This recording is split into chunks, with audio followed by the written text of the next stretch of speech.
Halo, selamat sore semua. Saya mau cerita sedikit pengalaman dengan seorang mahasiswi di semester awal masa kuliahnya. Saya tidak mengenal dia, hanya bertemu secara tidak sengaja. Lalu tiba-tiba dia mengajukan pertanyaan yang membuat saya cukup terkejut. Pertanyaannya demikian, Pak, apakah pernah mengalami situasi seperti sekarang? Untuk beberapa detik saya menatap dia, mengira-ngira umurnya yang masih sangat belia, dan saya paham situasi saat ini yang membuat banyak orang bingung, marah, mungkin sedih, secara ekonomi terdampak, secara finansial mungkin akan punya efek hingga beberapa saat ke depan.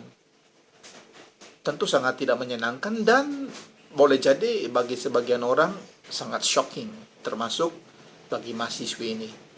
Lalu saya katakan dengan tegas, ya tentu saja. Apa itu katanya? Krismon. Pernah dengar itu?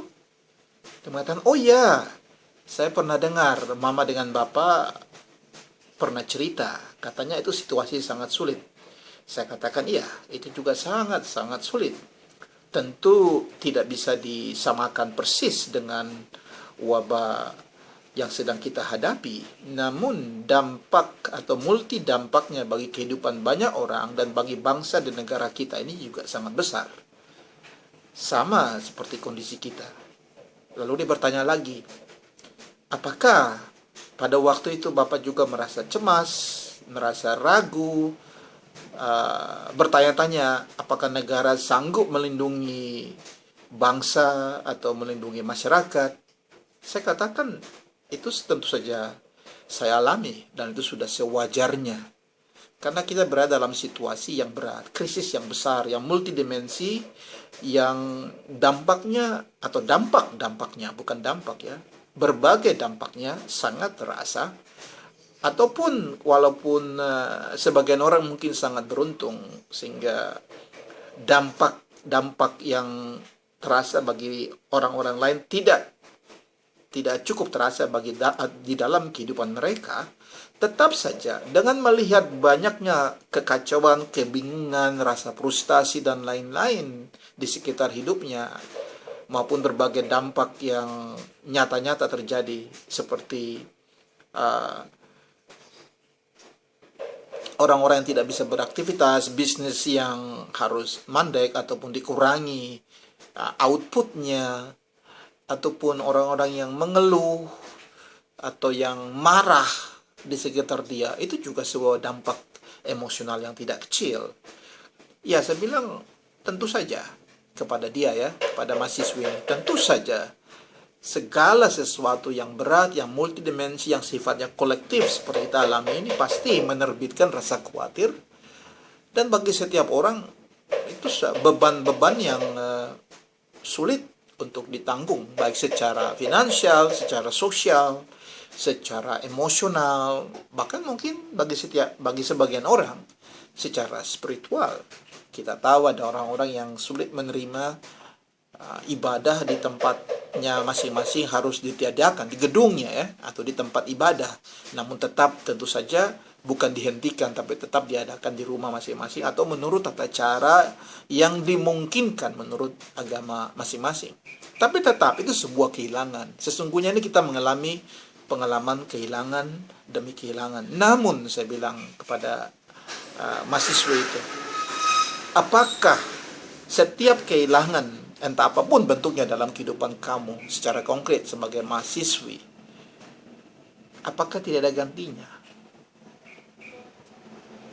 Dia tercenung, terdiam sejenak, lalu bertanya sama saya, maksudnya? Ya, saya tidak berkata dengan bahasa bersayap atau bahasa yang simbolik. Kata-kata saya silakan ditanggapi atau dimaknai sebagaimana kata-kata itu secara literal. Saya bilang, setiap kehilangan, katakanlah kamu harus kuliah daring, dan ternyata kuliah daring itu seperti tadi kamu cerita, justru lebih berat, lebih sibuk, bahkan jadi stres setelah sekian hari karena begitu banyaknya tugas dan harus di depan laptop ataupun smartphone dan harus presentasi, belum lagi ada masalah dengan dengan connection yang tidak stabil. Itu semua jadi sebuah kehilangan karena kamu tadi mengatakan sudah sangat terbiasa 2 semester terakhir atau 3 semester terakhir dengan kuliah klasikal. Bisa bertemu dengan teman-teman, bisa chatting, lalu jalan pindah kelas saja itu ternyata sebuah kelegaan, sebuah transisi yang sekarang kamu bisa lebih menghargainya. Sementara dengan model kuliah daring, kamu di dalam kamar dan menatap layar, dan ketika terjadi pergantian kelas, sekian menit, mungkin setengah jam, mungkin 1 jam, kamu harus menunggu, dan itu sebuah kebosanan, dan jadi sebuah tekanan secara psikologis. Yang saya tanyakan, itu kan katakanlah dalam tanda petik sebuah kehilangan, sesuatu yang baru sama sekali dalam kehidupan kamu. Apakah tidak ada gantinya? Saya bilang, oh iya, ada. Apa saya bilang? Iya, dia bilang, sekalipun saya merasa stres, merasa tugas justru jauh lebih banyak dan hampir tidak punya waktu lagi untuk relax, untuk melakukan hobi atau nonton film dan dengar lagu sebagaimana yang biasa saya bisa lakukan ketika kuliah klasikal. Hal lain adalah saya lebih aware, saya lebih lebih sadar dengan kebersihan. Saya lebih merasakan kedekatan dengan orang tua saya yang jauh, dengan kakak dan adik bungsu saya yang jauh. Begitu ceritanya. Jadi sesuatu yang sebelumnya saya rasa biasa. Ya tentu saja saya sayang keluarga saya, bapak dan ibu dan abang, kakak dan adik bungsu saya. Tetapi di dalam situasi ini ada semacam dia mengatakan dengan istilah perasaan dekat. Karena saya menyadari mereka sungguh mencemaskan saya. Mereka merindukan kebersamaan fisik dengan saya. Itu pengalaman yang indah. Begitu kata-katanya. Pengalaman yang indah. Di dalam pemahaman saya, apa yang dia katakan, apa yang dia sharingkan dengan saya, jadi sesuatu yang bukan sekedar kompensasi, lebih daripada itu. Sesuatu yang baru yang menggantikan pola atau rutinitas lama di dalam kondisi yang secara drastik mengubah pola hidupnya saat ini. Apa yang dia katakan itu sesungguhnya pengalaman pada dimensi yang lebih tinggi. Dia memahami hubungan persaudaraan, hubungan anak dengan orang tua pada dimensi yang lebih tinggi, dan dia lebih punya penghargaan. Artinya dia sudah memasuki ruang hening di dalam pikirannya, di dalam batinnya.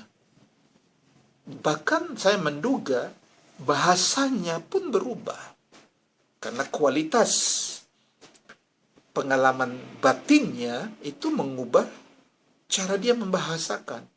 Dan timbul kecerdasan linguistik baru di dalam hidupnya. Itu kalau tentu saja saya tidak mengatakan ini kepada dia, namun saya menunjukkan apresiasi yang mendalam. Saya katakan kurang lebih seperti ini pada dia.